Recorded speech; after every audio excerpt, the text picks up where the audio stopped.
مسئلہ توسل کے بارے میں کچھ گفتگو میں کل کے سبق میں کر چکا ہوں۔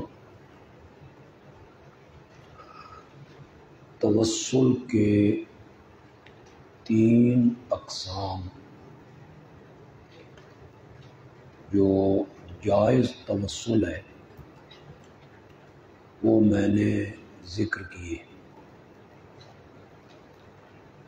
توسل بالاحیاء، زندہ آدمی سے دعا کی درخواست کرنا۔ توسل بالاعمال الصالح، بالایمان و بالاعمال الصالح، اپنے کسی نیک عمل کا ذکر کر کے دعا مانگنا۔ اور توسل بالاسماء، اللہ کے ناموں کے توسل سے دعا مانگنا۔ چوتھی قسم ہے توسل بالاموات،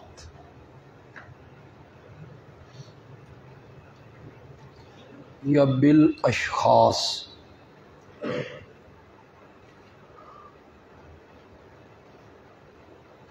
کسی کی ذات کو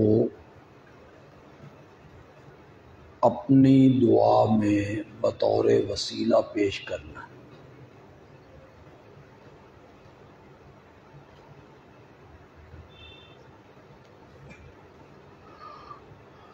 یا مردوں سے دعا کی درخواست کرنا۔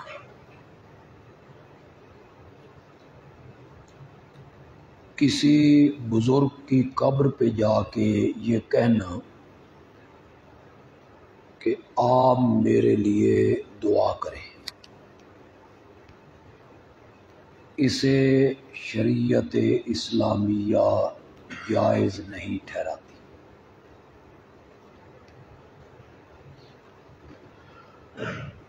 مشرکین مکہ کا عقیدہ آپ سورۃ یونس میں پڑھیں گے، آیت نمبر 18 میں، وَيَقُولُونَ هَؤُلَاءِ شُفَعَاؤُنَا عِندَ اللَّهِ۔ سورۃ زمر میں پڑھیں گے، مَا نَعْبُدُهُمْ إِلَّا لِيُقَرِّبُونَا إِلَى اللَّهِ زُلْفَىٰ۔ یہ مشرکین مکہ بزرگوں کو بطور سفارشی اللہ کے حضور پیش کرتے تھے اور شفاعت غالبہ کے قائل تھے، یعنی اللہ ان کی بات کو رد نہیں کرتا۔ کسی بزرگ کی قبر پہ جا کے اس سے درخواست کرنا کہ آپ میرے لیے دعا کریں۔ عام طور پر مشرکین کا عذر بھی یہی ہے کہ ہم ان سے مانگتے نہیں ہیں، بلکہ ہم تو ان سے دعا کرواتے ہیں، یا یہ کہنا کہ میری یہ درخواست اللہ تک پہنچا دو۔ یہ اس لیے بھی صحیح نہیں کہ جن کو وہ کہہ رہا ہے وہ اس کی درخواست کو سننے کی صلاحیت نہیں رکھتے۔ ان تدعوہم لا يسمعوا دعاءکم وہم من دعائہم غافلون۔ تو جب وہ سنتے ہی نہیں تو پھر انہوں نے اس کی درخواست اللہ کے حضور کیسے پیش کرنی؟ میرا ایک رسالہ ہے وسیلہ کیا ہے، پتہ نہیں آپ کی نظروں سے گزرا یا نہیں گزرا۔ ایک رسالہ ہے کیا مردے سنتے، ایک ہے عالم الغیب کون ہے، مختار کل کون ہے، نظر و نیاز اور ایصال ثواب۔ یہ میں نے اس لیے لکھے کہ ضخیم کتابیں آج کل کوئی نہیں پڑھتا، ویسے بھی مذہبی اور دینی کتابیں پڑھنے کا رواج کوئی نہیں، لوگ اس کی طرف کوئی توجہ نہیں دیتے۔ مختصر سا کوئی رسالہ ہو تو اس کو پڑھنے کی تکلیف لوگ کر لیں۔ میرا ایک رسالہ ہے شرک کیا ہے، ایک رسالہ ہے بدعت کیا ہے۔ اگر آپ کی نظروں سے گزرا ہو تو میرا ایک رسالہ ہے مسلک شیخ القرآن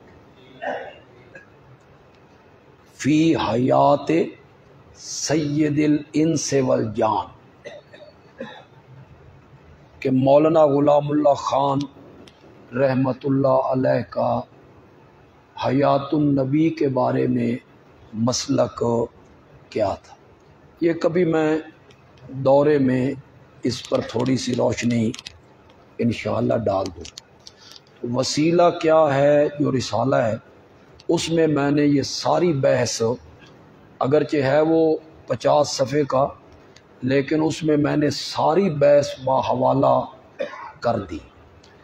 آج تو میں آپ کو صرف ایک دو باتیں اس سلسلے میں بتانا چاہوں۔ ہمارے جو حنفی فقہا ہیں ان تمام نے لکھا ہے کہ بے حق نبیک اور بے حق اولیائک، اس کے ساتھ دعا مانگنا مکروہ۔ یہ تمام احناف فقہا نے لکھا۔ در مختار اٹھا لیں، فتاوی عالمگیری اٹھا لیں، شرح وقایہ اٹھا لیں، ہدایہ اٹھا لیں، قاضی خان اٹھا لیں، بحر الرائق اٹھا لیں۔ یکرہ ان یقول فی دعائہ بحق فلان او بحق انبیائک و رسولک لأنہ لا حق للمخلوق علی الخالق۔ ہدایہ ہے جی، صفحہ 475 ہے اور چوتھا حصہ ہے۔ فتاوی عالمگیری ہے، صفحہ 318 ہے، جلد اس کی 5ویں ہے۔ شرح وقایہ ہے، اس کا صفحہ 59 ہے اور حصہ اس کا چوتھا ہے۔ قدوری ہے۔ تمام کتابیں جو ہمارے درس نظامی میں یا جو کتابیں درس نظامی میں نہیں، سب میں یہ لکھا ہوا ہے کہ بحق انبیائک بحق رسولک، ان لفظوں کے ساتھ دعا مانگنا کیا ہے؟ تو جہاں مکروہ کا مطلق لفظ بولا جائے فرد کامل مراد ہوتا ہے، یعنی حرام ہے۔ تو ہمیں آج تک سمجھ نہیں آئی قرآن نے کسی دعا میں وسیلے کی تعلیم نہیں۔ جتنی دعائیں قرآن نے ذکر کی ہیں کسی ایک میں بھی وسیلے کا ذکر نہیں۔ عام میں جو طلبہ حدیث پڑھ کے آئے ہیں یا موقوف علیہ پڑھ کے آئے ہیں، حدیث میں ایک مستقل باب ہے، باب الدعوات، کتاب الدعوات، یعنی ان ساری دعاؤں کا ذکر ہے جو نبی اکرم صلی اللہ علیہ وسلم نے مانگی یا صحابہ کو مانگنے کی تعلیم دی، وہ آپ ساری دعائیں اٹھا لیں، جتنی بھی حدیثیں، کسی ایک میں بھی طفیل، صدقہ، وسیلہ، توسل، واسطہ اس کا ذکر کوئی نہیں، نہ قرآن میں، نہ حدیث میں، نہ صحابہ کے عمل میں۔ پھر رہ گئی فقہ حنفی، نہ اس میں۔ یہ ساڈی سمجھو بہرے کہ ان لوگوں نے یہ کہاں سے نکالا، کہاں سے انہوں نے اس کا ثبوت لیا کہ دعا مانگتے ہوئے آخر میں آ کے کہا بجاہ النبی بحق النبی، نبی پاک دے صدقے ساڈی دعا قبول کر۔ لوگوں کو بھی اس کی تعلیم دے رہے ہیں، خود بھی اس طرح دعائیں مانگ رہے ہیں بجاہ النبی۔ کسی حدیث میں، قرآن کی کسی آیت میں، فقہ کی کسی کتاب میں اس کا کوئی ثبوت موجود ہو نہیں ہے۔ ان تمام نے، قرآن ہو یا حدیث ہو یا فقہ حنفی ہو، سب نے یہی تعلیم دی ہے کہ براہ راست دعا مانگنی چاہیے۔ کس کے آگے؟ اللہ۔ اس میں کوئی واسطہ، کوئی وسیلہ، کوئی طفیل، کوئی صدقہ پیش نہیں کرنا۔ میں ایک بات کی طرف آپ کی توجہ لازمی دلواؤں گا، یہ جتنی روایات ہیں نا ان لوگوں کے پاس ہے، مستدرک حاکم ہے، حضرت آدم علیہ السلام نے نبی پاک کے وسیلے سے دعا مانگی تو ان کی توبہ کیا ہوئی؟ ملا علی قاری کہتا ہے ھذا حدیث موضوع ولیکن معنی ہو صحیح، حدیث موضوع ہے لیکن معنی صحیح۔ تو جب موضوع ہے، اس کے لفظ گھڑے گئے ہیں، تو اوپر لکھنا قال النبیو، یہ بڑے جگرے کا کام ہے۔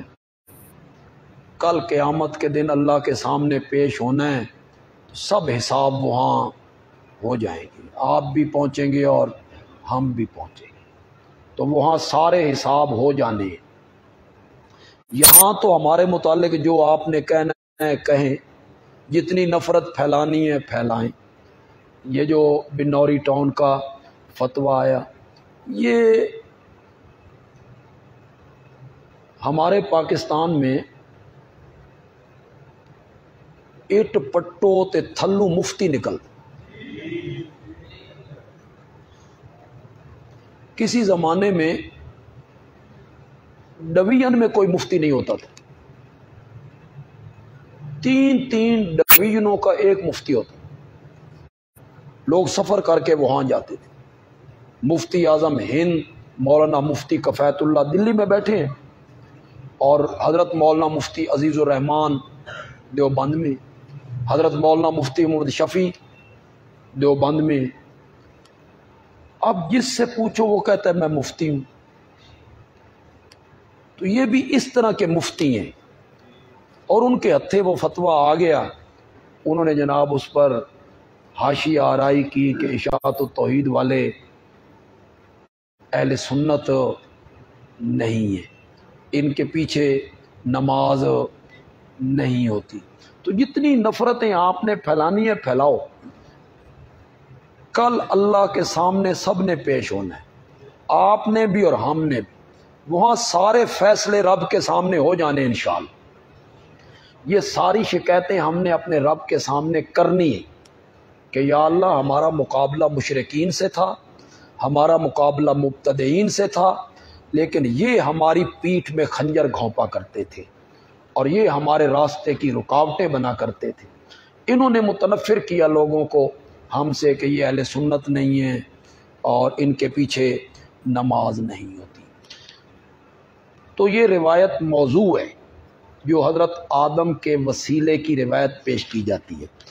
ایک روایت ہے نا جو حدیث عرابی ہے، اس میں ایک غلط فہمی ہے، وہ میں آپ کی بتانا چاہتا ہوں تاکہ کل کوئی آدمی آپ کے سامنے کتاب پیش کرے تو آپ پریشان نہ ہو۔ وہ ایک دیہاتی بندہ آیا اور نبی پاک کی قبر سے لپٹ گئے،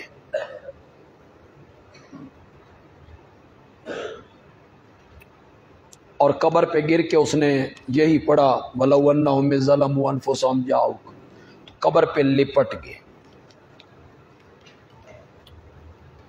پھر کسی اور کو خواب آیا، آپ نے اطلاع دی کہ ٹھیک ہے اللہ نے اس کو کیا کر دیا ہے، معاف کر دیا، تو اس کا قول پیش کیا جاتا ہے کہ دیکھو اس نے درخواست کی تھی، یہ مجہول آدمی، اس کا پتہ نام نشان کون تھا اس کا آج تک کوئی پتہ نہیں ہے۔ پھر وہ قبر نبی پہ لپٹ گئے، تو کیا قبر سے لپٹنا اس کو بھی آپ جائز قرار دیتے؟ اس کا یہ عمل بھی قابل تقلید ہے کہ وہ آپ آ کر لپٹ گیا اور مٹی اپنے اوپر ڈالنے لگا۔ یہ جو حدیث ہے اعرابی والی، یہ موضوع ہے۔ الصارم المنکی میں ابن عبد الحادی حنبلی انہوں نے اس حدیث کے بارے میں لکھا ھذا خبر منکر، منکر موضوع، منکر بھی ہے موضوع بھی ہے، لا یصح الاعتماد علیہ، اس پر اعتماد کرنا صحیح نہیں۔ علماء نے اس پر جرح کی، یہ پائے تکمیل تو روایت نہیں پہنچتی۔ میں جس غلط فہمی کو دور کرنا چاہتا ہوں وہ یہ ہے کہ تحریرات حدیث ہے حضرت صاحب کی، حضرت مولانا حسین علی رحمۃ اللہ علیہ کی تحریرات حدیث، اس میں یہ روایت آ گئی ہے، انہوں نے اس روایت کو نقل کی۔ مولانا سرفراز خان صاحب صفدر نے حضرت نیلوی صاحب کو خطاب کرتے ہوئے کہا کہ وہ تو آپ کے استاد ہیں، مولانا حسین علی تو آپ کے مرشد ہیں، ساڈی نہیں مندے انہاں دی تے منو۔ انہوں نے تحریرات حدیث میں اس حدیث کو نقل کیا ہے، حدیث عرابی کو۔ کل آپ کے سامنے بھی کوئی تحریرات حدیث اٹھا کے لائے اور آپ کو کہے یہ تو مولانا حسین علی کی ہے اور انہوں نے اس روایت کو نقل کیا ہے، تو آپ پڑھیں گے تو آپ پریشان ہو جائیں گے۔ اصل بات یہ ہے کہ تحریرات حدیث حضرت صاحب کی املائی ہے، یعنی حضرت صاحب بولتے جا رہے ہیں اور شاگرد لکھتے جا رہے ہیں، تصنیف نہیں ہے ان کی۔ جس بندے نے اس کو شائع کر دیا خدا معلوم اس نے جواب کیوں نہیں لکھا، حدیث لکھ دی اور جو حضرت صاحب نے اس کا جواب دیا تھا وہ جواب اس نے نہیں لکھا۔ یہ بھی ہو سکتا ہے کہ جو لکھ رہا ہے آپ بیان کر رہے ہیں اسے کوئی حاجت ہو گئی، وضو کرنے اٹھ گیا کسی وجہ سے، اور پیچھے آپ نے جو جواب لکھوایا وہ اس سے رہ گیا، تو آپ کہیں گے بھئی یہ تو کوئی جواب نہیں ہے اور اسے تو ماننے کے لیے بھی کوئی تیار نہیں ہے۔ لیکن اس کو جس کے ساتھ ہم مضبوط کریں گے وہ حضرت صاحب کی کتاب ہے جی تفسیر بے نظیر،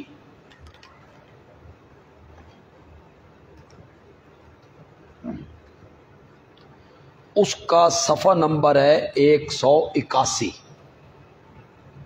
یہ حضرت صاحب کی تصنیف ہے جی، یہ املائی نہیں ہے۔ بلغت الحیران جو ہے نا وہ املائی ہے، وہ حضرت شیخ القرآن مولانا غلام اللہ خان رحمۃ اللہ علیہ اور ایک مولانا نظر شاہ صاحب ہوتے تھے جو کالیاں کے ضلع منڈی بہاؤالدین، وہ حضرت صاحب کے شاگرد تھے۔ انہوں نے اور حضرت شیخ القرآن نے مل کر بلغت الحیران لکھی ہے، یعنی املائی ہے، حضرت صاحب بولتے جا رہے ہیں انہوں نے لکھ دی۔ ہمارے وہ مولانا سراج الاسلام حنیف صاحب نے اس بلغت الحیران پہ بہت بڑا کام کر دیا ہے، اس کی توضیحات کر دی انہوں نے اور بڑا کام کیا انہوں نے۔ تفسیر بے نظیر جو ہے حضرت صاحب کی اپنی تصنیف ہے، اس کے صفحہ نمبر 181 پر مولانا حسین علی لکھتے ہیں اس حدیث کے بارے میں، اسی حدیث عربی کے بارے میں، راوی الحدیث ہیثم ابو الہیثم تائی کانا کذابن، اس حدیث کا جو راوی ہے ابو الہیثم تائی وہ کذاب تھا، یضع الحدیث، حدیثیں گھڑتا تھا۔ تو وہ تحریرات حدیث کا جو حوالہ مولانا سرفراز خان صاحب صفدر نے بھی پیش کیا اپنے موقع پر، اور حضرت نیلوی صاحب نے پھر اس کا جواب دیا، تو جواب اس کا یہ ہے کہ حضرت صاحب نے اس پر جرح کی، خدا معلوم اس بندے نے اس جرح کو کیوں نقل نہیں کیا، کیوں رہ گئی وہ جرح اور وہ جواب۔ تفسیر بے نظیر میں جب حضرت صاحب کہہ رہے ہیں کہ اس کا حدیث کا راوی ہیثم کانا کذابن یضع الحدیث، یہ کذاب تھا اور حدیثیں کھڑا کرتا تھا۔ ہم تھوڑی سی گفتگو سماع موتا پہ کریں گے انشاءاللہ۔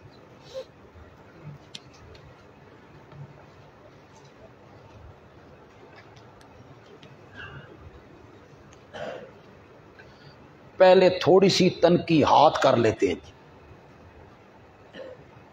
تنقیحات کا مطلب یہ ہے کہ مخالفین سے پوچھ لیتے ہیں کہ ان کا نظریہ کیا ہے۔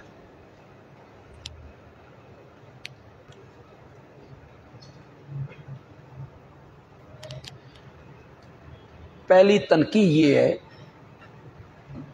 کیا صرف نبی اکرم صلی اللہ علیہ وسلم عند القبر سنتے ہیں یا دیگر انبیاء بھی سنتے ہیں؟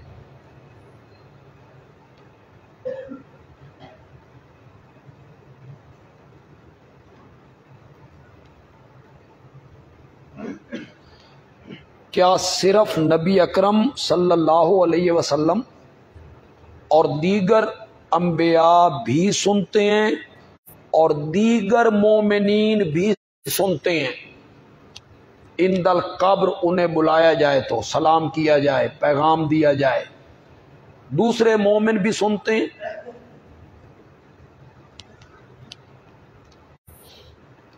صرف مومن سنتے ہیں یا کفار بھی سنتے ہیں؟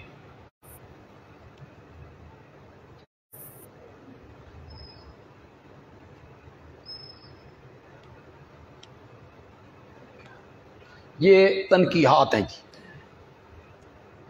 موجودہ دور کے جو لوگ سماع موتا کے قائلین ہیں وہ تمام مردوں کے سننے کے قائل ہیں، قطع نظر اس سے کہ وہ کافر ہے، مومن ہے، نیک ہے، بد ہے، شہید ہے، غیر شہید ہے، ان کے ہاں ہر مرنے والا عند القبر سنتا ہے۔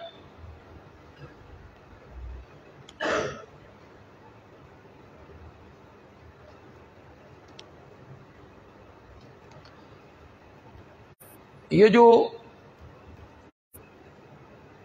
70 کی دہائی میں مسئلہ اپنے عروج پہ تھا، بلکہ 58 60 62 65 اس زمانے میں مسئلہ سما بڑے عروج پہ تھا۔ مسئلہ سما ہو گیا، مسئلہ حیات،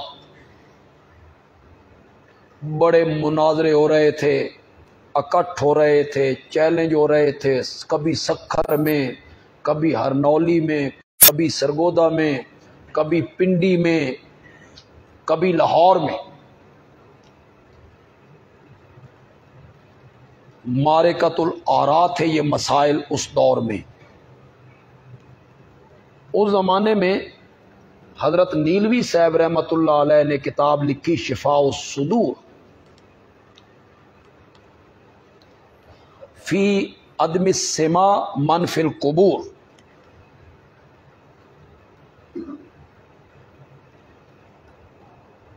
اس کے جواب میں مولانا سرفراز خان صاحب صفدر نے کتاب لکھی تسکین القلوب،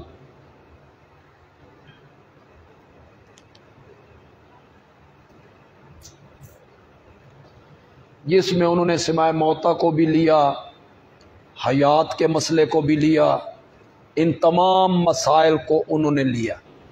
سماع موتا پر انہوں نے ایک الگ رسالہ لکھا جس کا نام ہی سماع موتا ہے، وہ انہوں نے الگ رسالہ لکھا۔ یہ بڑا جواب الجواب پھر جواب الجواب یہ سلسلہ چلتا رہا۔ حضرت نیلوی صاحب رحمۃ اللہ علیہ نے تسکین القلوب کے جواب میں ندائے حق کے نام سے کتاب لکھی، الکتاب المستور المعروف بھی ندائے حق۔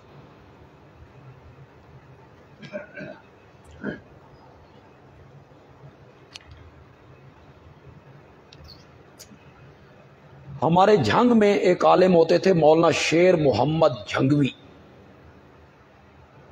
حضرت نیلوی صاحب کے شاگردوں میں سے۔ انہوں نے ایک کتاب لکھی آئینہ تسکین الصدور، آئینہ تسکین الصدور، اور صحیح معنوں میں انہوں نے مولانا سرفراز خان صاحب کو آئینہ دکھایا۔ یہ مولانا شیر محمد، اللہ ان کی قبر کو منور فرمائے، رحمت کی برکھا برسائے، یہ ریڑھی پہ فروٹ بیچا کرتے۔ ہماری جماعت ویسے قدردان بڑی ہے، علماء کی بڑی قدردان ہے ہماری جماعت۔ آپ آئینہ تسکین الصدور پڑھیں، آپ حیران ہو جائیں اس بندے کا علم دیکھ کے، اس بندے کی گرفت دیکھ کے جو اس نے آئینہ دکھایا۔ کیا اس میں کیا انہوں نے کہا مولانا آپ کی جو پہلی کتابیں ہیں، مولانا سرفراز خان صاحب کی جو پہلی کتابیں ہیں گلدستہ توحید، وہ توحید کے موضوع پر، دل کا سرور وہ مختار کل کے موضوع پر، آنکھوں کی ٹھنڈک وہ حاضر ناظر کے مسئلے پر، ازالت الریب وہ علم غیب کے مسئلے پر، آسن الکلام وہ فاتحہ خلف الامام کے مسئلے پر۔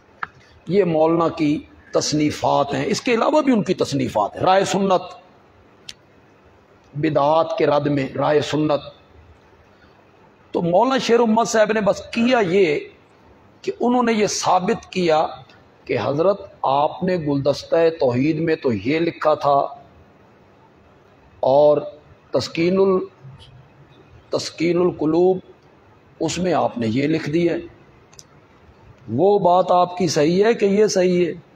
بس یہ آئینہ دکھایا۔ آپ نے دل کے سرور میں تو یہ لکھا، اس راوی کے متعلق یہ لکھا، اور یہاں آ کے آپ اسی راوی کی تحسین کرنے لگے ہیں۔ اس میں ایک بڑی دلچسپ بات انہوں نے لکھی۔ مولانا سرفراز خان صاحب ان کی قلم میں کاٹ بڑی، قلم میں بڑے کاٹ۔ انہوں نے ایک بریلوی عالم کو جواب دیتے ہوئے اپنی ایک کتاب میں لکھا کہ تو نے جو حدیث پیش کی ہے اس کی سند کیوں نہیں لکھی؟ اس بریلوی عالم کو مولانا کہتے ہیں تو نے اس کی سند کیوں نہیں لکھی؟ تو مولانا کہتے ہیں سند کو اس طرح چھپایا ہے جس طرح حیض والی عورتیں اپنے چیتھڑے چھپاتی ہیں۔ مولانا نے اس پر طنز کی۔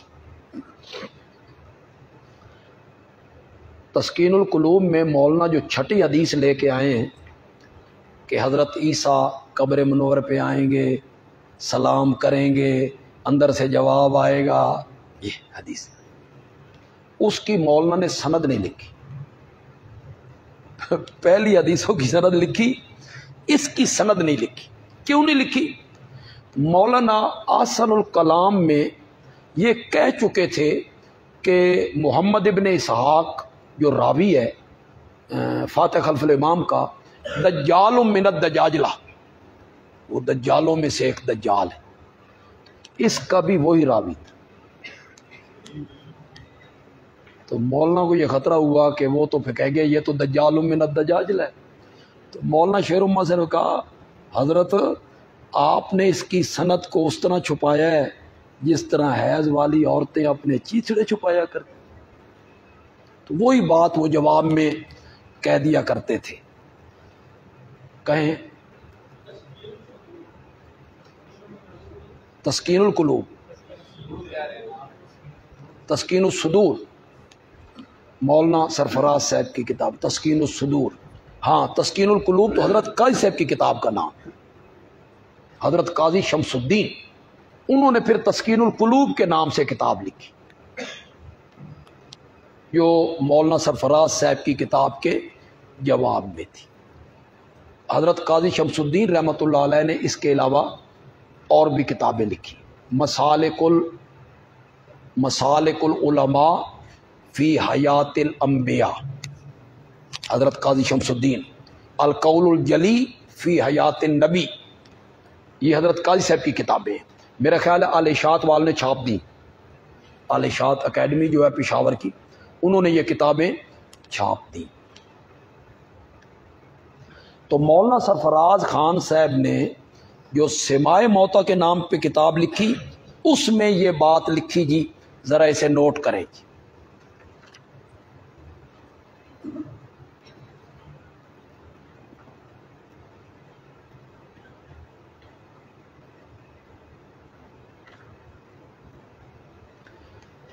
تمام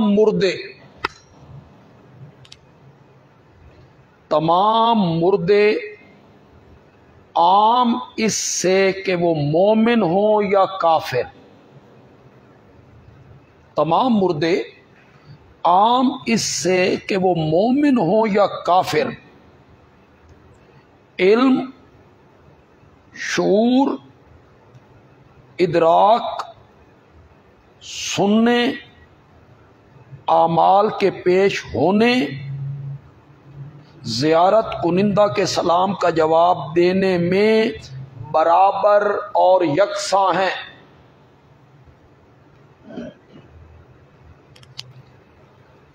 اس میں صلحاء اور انبیاء کی کوئی تخصیص نہیں،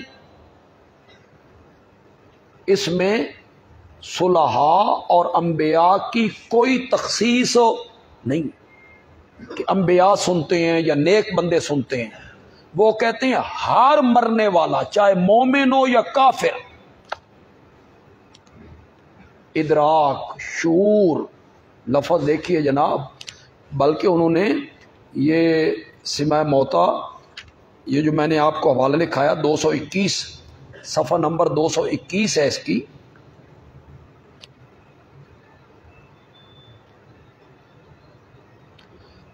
یہ بس صرف سن لیں. تمام مردے مومن ہو یا کافر، حصول علم، شعور، ادراک، سماع، عرض اعمال، زیارت کرنے والے کے سلام کے جواب لوٹانے میں برابر اور یکساں ہیں. ان امور کی تخصیص صلحاء اور انبیاء کے ساتھ نہیں ہے.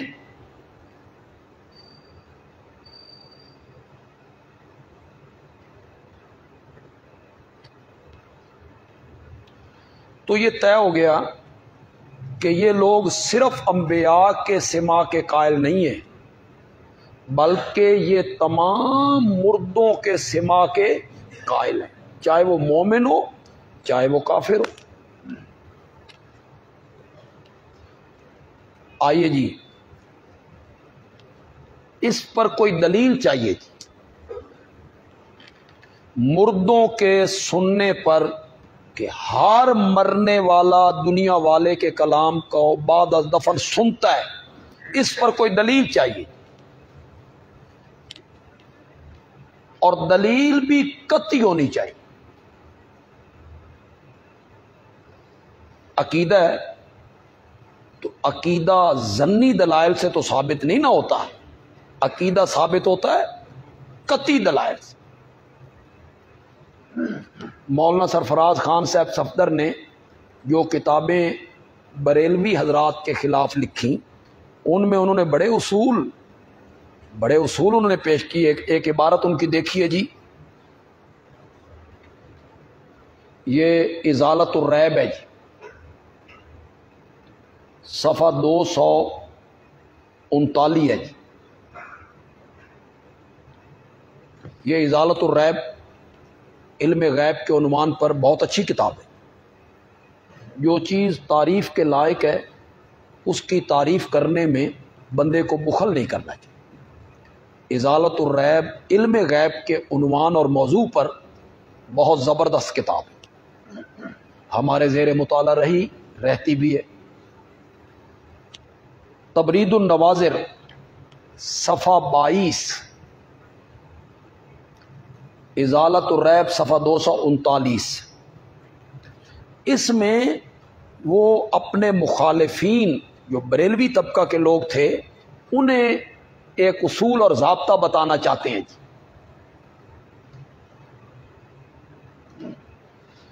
کہتے ہیں کتب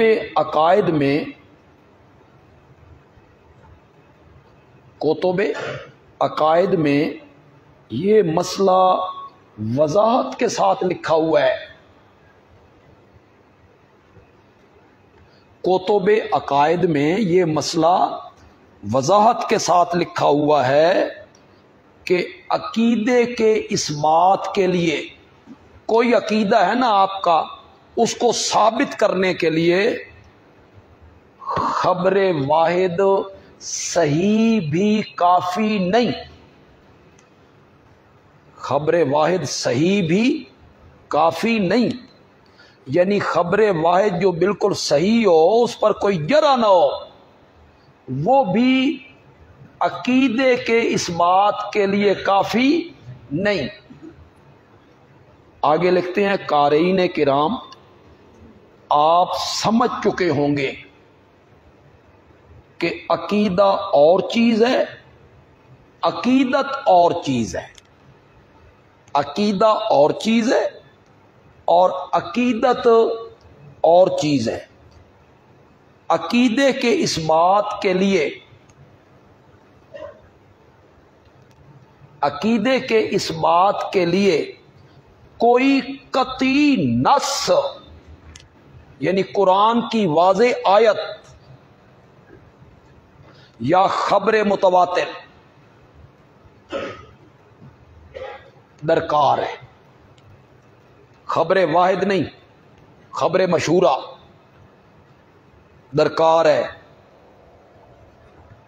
یہ جو آگے لفظ حضرت لکھتے ہیں اس کو ذرا نوٹ کریں گے. یہاں سے کیا مراد ہے؟ عقیدہ. عقیدے کے اس بات کے لیے یہاں خبر واحد صحیح سے بھی گاڑی نہیں چلتی. یہاں خبر واحد صحیح سے بھی گاڑی نہیں چلتی. بریلویاں دی نہیں چلتی. خبر واحد صحیح ہو نا، بریلویوں کی گاڑی نہیں چلتی. اور ان کی خبر واحد گھڑی ہوئی ہو نا، وہ بھی 140 کے رفتار پہ چلتی. بریلویوں کی نہیں چلتی. خبر واحد صحیح بھی ہو تو گاڑی نہیں چلتی. یہ مولانا نے ان دونوں کتابوں میں بریلویوں کے خلاف تحریر کرتے ہوئے اصول اپنایا. خبر واحد عقیدے میں پیش نہیں کی جا سکتی. خبر متواتر یا نص قرآنی ہونی چاہیے. ایک اور جگہ ازالت الریب میں لکھا جی، صفحہ 423، تبرید النواظر. یہ تبرید النواظر جو ہے نا، اسی کا نام انہوں نے آنکھوں کی ٹھنڈک رکھا. تبرید النواظر حاضر ناظر کے مسئلے پر اسی کا نام انہوں نے آنکھوں کی ٹھنڈک رکھا. اس کا صفحہ 184. طبقہ ثالثہ اور طبقہ رابعہ کی روایات قابل اعتبار نہیں. حدیث کی جو کتابیں طبقہ ثالثہ میں ہیں یا رابعہ میں ہیں، پہلے درجے پہ نہیں ہیں وہ کتابیں، ان سے بھی آپ استدلال نہیں کر سکتے۔ تو مولانا سرفراز خان صاحب صفدر نے اصول باندھا کہ عقیدے کے لیے خبر واحد صحیح بھی حجت نہیں، اس سے گاڑی نہیں چلتی، اس کے لیے نص چاہیے، نص یا خبر متواتر، خبر مشہورہ وہ ہونی چاہیے۔ ہم قائلین سماع سے درخواست کرتے ہیں، گزارش کرتے ہیں کہ آپ سماع موتا پر کوئی نص یا خبر متواتر پیش کریں، کوئی آیت لائیں، چلو جس میں کوئی اشارہ کنایا ہو کوئی لائیں تو صحیح۔ یہاں ایک مولوی صاحب تھے سرگودا میں، جب ہم نے نہ کوئی لے کے آئیں جی روایت، انہوں نے کہا ان اللہ یسمع من یشاء، یہ سماع موتا کی دلیل ہے قرآن میں، ان اللہ یسمع من یشاء، اللہ تعالیٰ سنا دیتا ہے جس کو چاہتا ہے۔ اللہ تعالیٰ تو اس کو بھی سنا سکتا، اس دیوار کو بھی سنا سکتا، لکڑی کو بھی سنا سکتا، پتھر کو بھی سنا سکتا، قدرت کی بات ہے۔ جس جگہ ان اللہ یسمع من یشاء نا مولانا، اسی جگہ آگے لکھا ہوا ہے وما انت بمسمع من فی القبور، قانون اللہ نے بیان کیا ہے وہاں، پھر قدرت کا اظہار کیا، اللہ جس کو چاہے سنا دے، وہ کسی کو بھی سنا سکتا۔ اللہ زمین سے بندے پیدا کر سکتا، مولوی صاحب کے پیٹ سے بھی بچہ پیدا کر سکتا، قدرت کا کیا، قدرت کی بات آپ کرتے ہیں ان اللہ یسمع من یشاء۔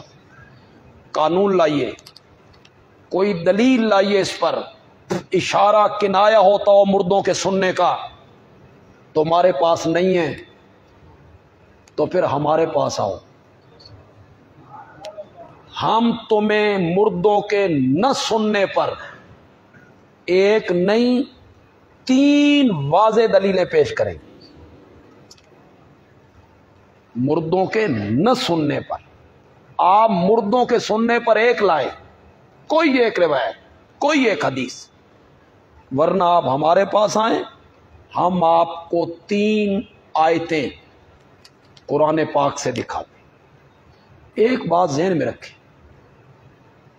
یہ جو سماع موتا کا عقیدہ ہے یہ شرک کا چور دروازہ ہے، پردہ ہے، اگر یہ پردہ اٹھ گیا نا تو پھر کوئی صحابی بھی نہیں بچے۔ اس لیے معاویہ کا دفاع کرو اور انہیں یہیں روکو۔ میں کہتا ہوں معاویہ سے پہلے ان کو یزید کے دروازے پہ روکو، اتھے رکو، آگے بعد میں بڑھنا، حضرت ابوبکر، حضرت عمر، حضرت عثمان تک بعد میں جانا، پہلے یہاں رہو۔ تو سماع موتا کا جو عقیدہ ہے نا یہ شرک کا چور دروازہ ہے۔ مولانا سجاد بخاری رحمۃ اللہ علیہ نے بھی یہی تحریر کیا، یہی لکھا انہوں نے۔ اگر جو قبر پہ بندہ کھڑا ہے اور اس بزرگ کو کہہ رہا ہے بابا میرے لیے دعا کر، بابا میری درخواست اللہ تک پہنچا، بابا مجھے شفا دے دے، یہ جو قبر پہ کھڑے ہو کر اس بابے کو آواز لگا رہا ہے، اگر اس کا عقیدہ ہو کہ بابا میری بات کو نہیں سن سکتا، پکارے گا، نظر و نیاز دے گا؟ اگر عقیدہ ہو کہ وہ نہیں دیکھ رہا سجدہ کرے گا؟ پہلا نظریہ یہ ہوتا ہے کہ وہ سنتے ہیں اور دیکھتے ہیں، پھر معاملہ آگے بڑھتا ہے۔ میں آپ کو کسی جگہ پہ حوالہ لکھوا دوں گا، حضرت تھانوی رحمت اللہ علیہ کا، میں نے یہاں کہیں لکھا ہوگا، آگے ہم جائیں گے تو انشاءاللہ کسی جگہ پہ وہ آ جائے گا۔ التکشف میں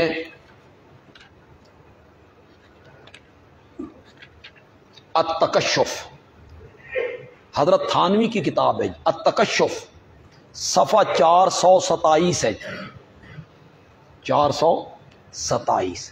یہ جو کہتے ہیں نا بھئی اشاعت و توحید والے علماء دیوبند کی بات نہیں مانتے اور یہ دیوبندی نہیں ہیں اور سارے دیوبند والے ہماری طرف ہیں، پڑھو نا تکشف، یہ حضرت تھانوی کی کتاب ہے، اس کا صفحہ نمبر ہے کیا میں نے بتایا ہے جی 427۔ تھانوی صاحب لکھتے ہیں جس جگہ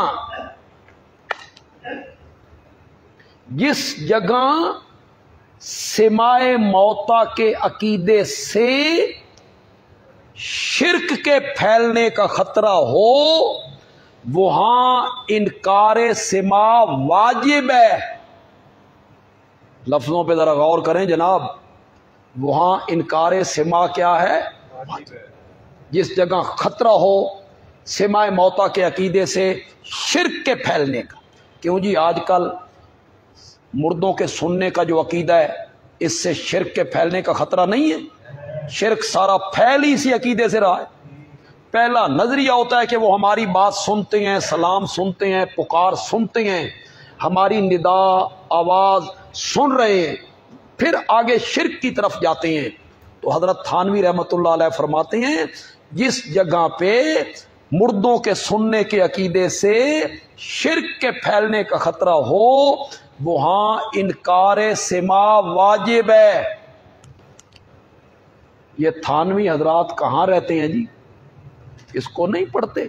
یہ تھانوی حضرات جتنے ہیں، یا تم نے حضرت تھانوی کو صرف کمائی کا ذریعہ بنا رکھا ہے؟ وہ کتاباں چھاپی جاؤ تے حضرت تھانوی نو کھا دی جاؤ، تم لگے ہوئے ہو سماع موتا بیان کرنے۔ کتنے کہتے ہیں جی وہ ایک بندہ گیا قبرستان اور اس نے کہا السلام علیکم یا اہل القبور، کہا جا چل کسی مردے نو جا کے آنکھ، اندر سے آواز آئی، قبر سے نا آواز، یہ بیان ہو رہا ہے۔ تو حضرت تھانوی کے جو چاہنے والے ہیں وہ ذرا سامنے آئے نا جی۔ وہ ایک سیاسی بندہ پنجابی ڈیرے والا کہتا ہے بھائی فلانی پارٹی دے لوگ نیڑے نیڑے آ جان، تو تھانوی جو اپنے آپ کو کہلاتے ہیں وہ ذرا نیڑے نیڑے آ جان۔ التکشف پڑھو نا، انکار سماع واجب ہے۔ کون کر رہا ہے؟ اشاعت و توحید والے، ہم کر رہے ہیں انکار سماع، ہم بیان کر رہے ہیں نا، وہ جو واجب تھا اس کو ہم ادا کر رہے ہیں۔ آپ تو انہی کے وکیل بنے ہوں، اور وکیل بھی بلا اجرت۔ وہ میں کہا کرتا ہوں بھائی ہمارے جو نعت خان ہیں یا ہمارے جو وائز ہیں سیف الملوک والے اور وارث شاہ کی ہیر والے اور قصے کہانیاں واز سکیاں سنیاں لکڑیاں اکٹھیاں کرنے والے، وہ لوگوں کا ذہن بنا کے نا امام باڑے کے دروازے پہ لے جاتے ہیں اور اندر کھڑے ہوئے ذاکر کو کہتے ہیں اتھو تک اسی لے آئے ہیں، اندر تو یہاں تک بھی سے ہم لے آئیں، اندر تو بلا لے۔ یہ بھی جناب لوگوں کا ذہن بناتے ہیں، مردے سنتے ہیں، جواب دیتے ہیں، حالات پوچھتے ہیں، اتھو تک لے آ کے بریلوی انو آکھیا بے اتھو تک اسی لے آئے ہیں، اگوں ہن تسی سنبھال لو۔ پھر وہ کہتے ہیں سنتے بھی ہیں دیتے بھی، سنتے بھی دیتے بھی۔ یہ کہتے ہیں نہیں دیندے شدے کوئی نہیں، بریلویاں تے سنایا تے کچھ لیا، تسی سنا کے کی لیا، دیتے شدے کچھ نہیں، بس صرف سنتے۔ تو یہ چور دروازہ ہے، شرک کو روکنا ہے تو اس کی تردید کرنی ہوگی، لوگوں کو یہ بات سمجھانی ہوگی کہ جو اس دنیا سے چلا گیا ہے، چاہے وہ نبی ہو یا ولی ہو، پیر ہو یا فقیر ہو، عالم ہو، حافظ ہو، شہید ہو، بزرگ ہو، جو اس دنیا سے چلا گیا وہ اس دنیا والوں کا کلام، سلام، اذان، پیغام، آواز، ندا، صدا